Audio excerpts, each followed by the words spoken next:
Uruha Nation, do not falter.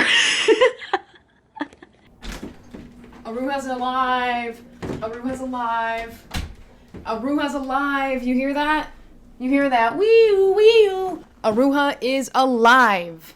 What have I been telling y'all, Uruha Nation? Because we are so back. Our GOAT is alive. We've been saying that. My stocks have been up. I don't even know who to place my stocks in anymore. As you can see, we are not beating around the bush today. We are beating the bush directly because Uruha's alive. Like, I just have to talk about this now. I normally go chronological, but like, I can't avoid the elephant in the room this whole video. And that elephant is named Yoji Uruha. But we're not gonna work backwards. We're gonna talk about this very briefly now, and then go back to the beginning of the chapter, then go all the way through like we normally do. This is my big moment. I mention Uruha when he's not even relevant, like literally all the time. And my stocks have been up anyways, and y'all know that. And so, of course, I went crazy when this happened, obviously. Surprisingly, I actually got my reaction to this, because usually I just have to tell you what happened. I actually have my reaction to this, at least the audio of my reaction, and I think it's pretty funny. So here that is. Oh, I don't want to go on. I'm scared. Oh God, you scared. What? No. Oh my god. No fucking. Needless to say, we were pretty excited. So yeah, I'll get more into the details on like my thoughts on the whole revival and how it built up, all of those things. I just needed to get this out of the way at the start, because you know I've been waiting on this. But like, what do I even say next? Like, Hirohiko Nation, do not falter. Like, he's not dead, but he might as well be. Is that my new bit? Like, I don't know. We'll see. We'll come up with a new bit soon. Because, like, I like addressing somebody, and I just can't do that anymore. But now let's get into the actual chapter content. So this chapter even starts off good for the Kagurabachi girl on YouTube, because we get to start with Hakuri again, and we know I love to start with Hakuri. Well, I guess it doesn't technically start with him, but he's on the very top of the second page, and he gets a whole transition to him. When they're talking about what they should protect, it's like, oh, the Shinuchi, and then, boop, my little goober, like, love it. Him repeating, I'm a core fighter, like it's a mantra, is so goofy. Like, obviously it's coming out of a place of anxiety, but like, keep telling yourself that, buddy. Keep going, yes. And when Kashima says Hakuri's name and he goes, eek, like, that was so funny, I loved that. And plus, I love his little default wide leg stance. Like, he does that all the time, and it's so funny. With his big old pants and his wide legs, he looks so stupid. I love him. I love him so much. So that's me getting my Hakuri gushing out of the way, because we know I love him so much. Every week, I have to hype up my little guy. Like, it's a quota. No, but I just love his cartoony, like, silly, over-the-top energy. In contrast to Chihiro's stoicism, it's so perfect. I love it so much. And having 1 out of 10 Kaminabi members with the seeds in them is crazy work. Talk about stakes. Like, that is some crazy stakes. Hakuri was quick with that math too, despite not being much of a studier, like we learned literally last chapter. Hashtag noticing. I really like Kashima a lot. His design is really simple, but like, it's nice. If no one's gonna say it. I'm sorry. I'll just do a little hand heart today. Just kidding. Smash. Okay. But also, like, literally, I just love his energy, like, for real. And he's goated from the start. Like, goated from his introduction and goated throughout in his very short time frame that we're with him. Like, he's super duper cool. Like, I love his, if anybody makes any suspicious moves, then I'll break their limbs. Like, that's funny. That's gold. And, like, the tension when he yells at the pseudo, like, Kudo, like, the fake one. Like, that was tea. Like, I was like, oh my gosh, like, this is a little scary. Like, halt. Objection. Like, oh my gosh. And then he tanks a blade for Hakuri. Like, you guys met 2 seconds ago. And I get, like, they need to protect Hakuri because, like, transporting the Shinuchi.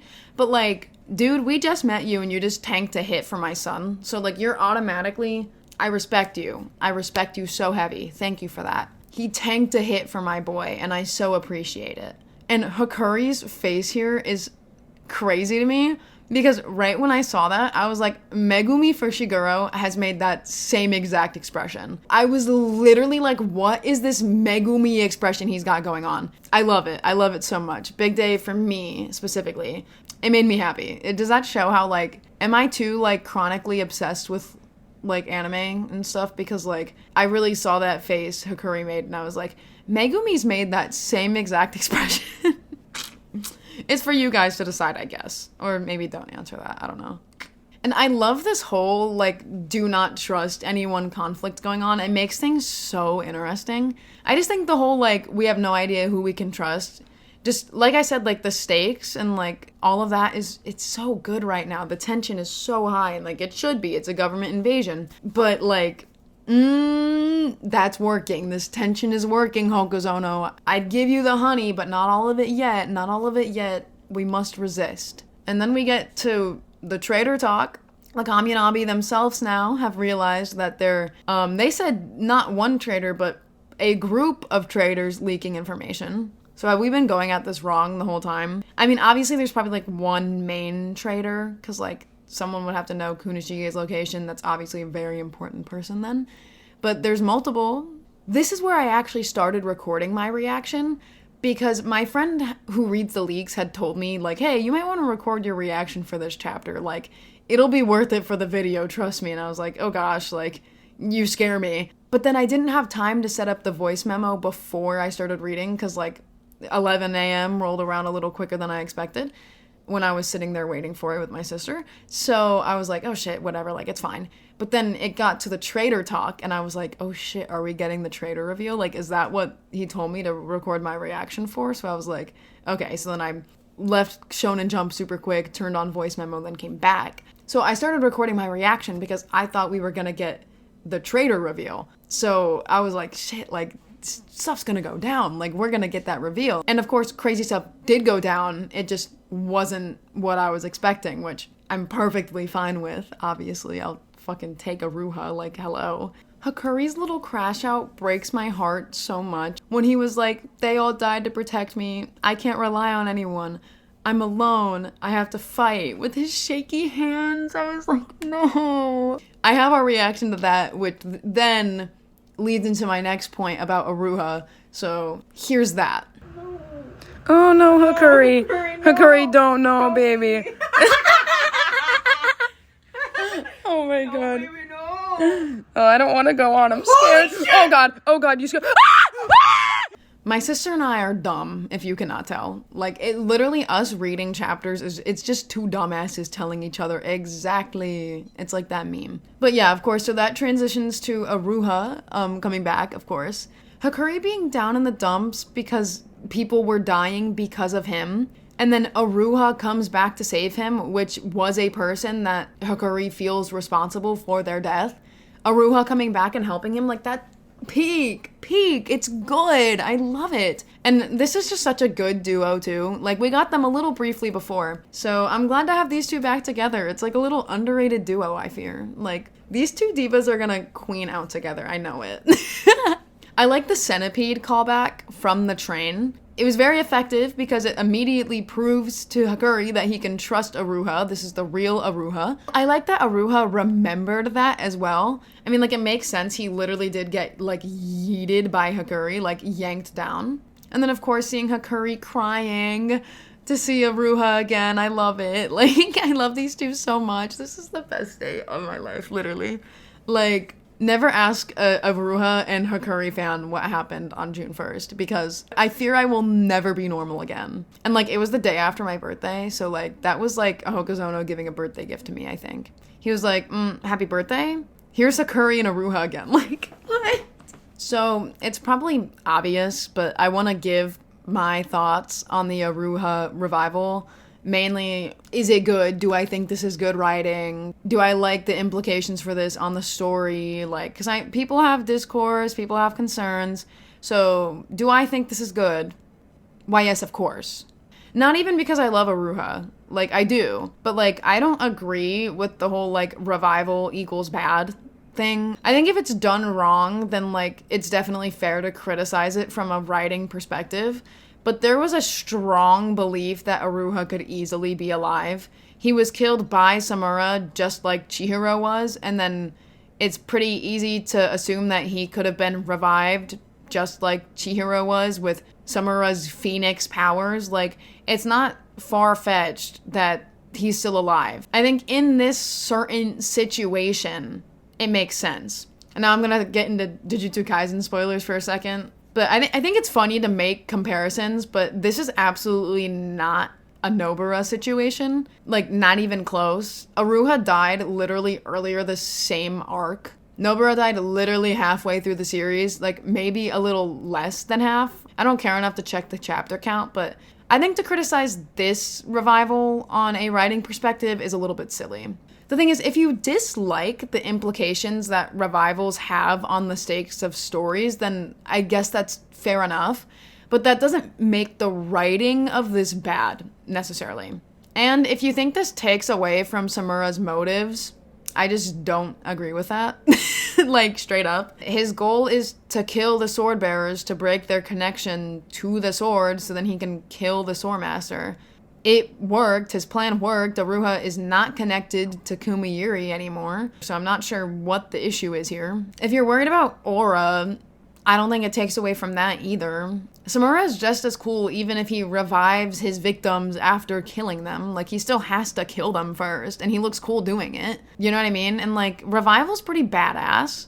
He's fucking powerful. He still has to kill them first. It just isn't as, like, ruthless and cold as we originally thought it was, which I don't see the problem with that because we got insight on Samura after the whole, like, betrayal against Uhura anyways.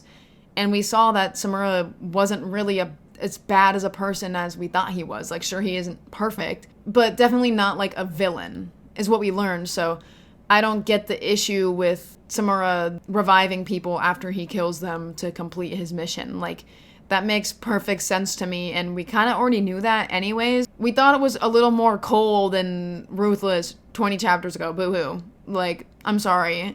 Like, we know Samura has more substance now anyways, so I'm really not sure what the problem is. That sounds really, like, backhanded, and, like, maybe I'm judging you a little bit. I'm saying, no, I'm not. No, I'm not. You can have your own opinion.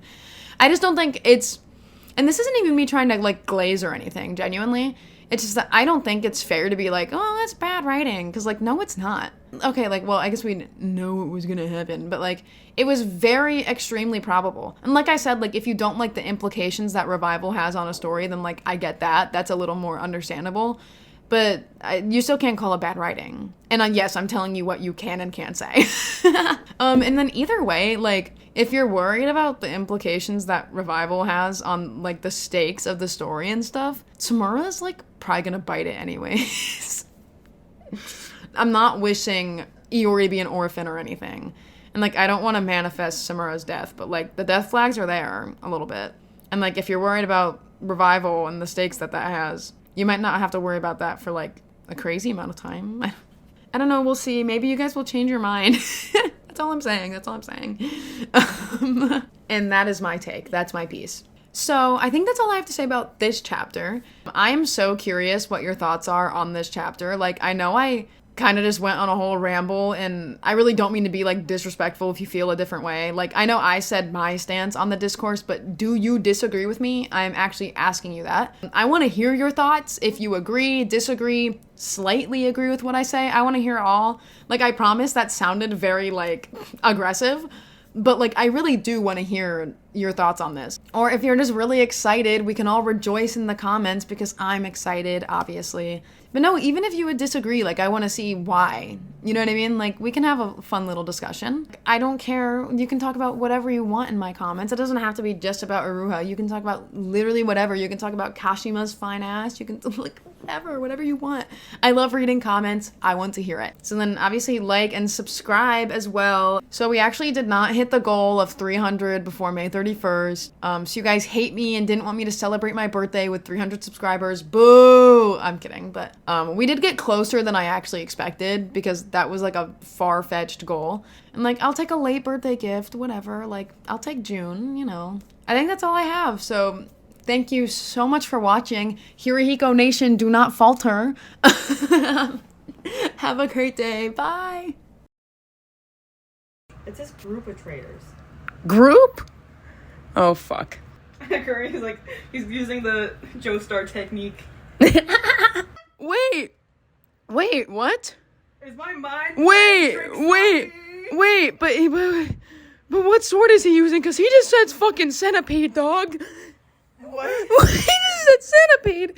Look at the next page. I'm reading. I know, I scrolled through the next, 5. Oh my god, okay. Oh my god. What the fuck? Oh my god! June 1st, baby. We're so back. We are so back. Oh! Oh, look at his face! Oh, he's so respectful. The Mr. Uruha. The okay with the crying. I know. Oh. Keep each other safe, guys. What do I put my stocks in now? Fuck!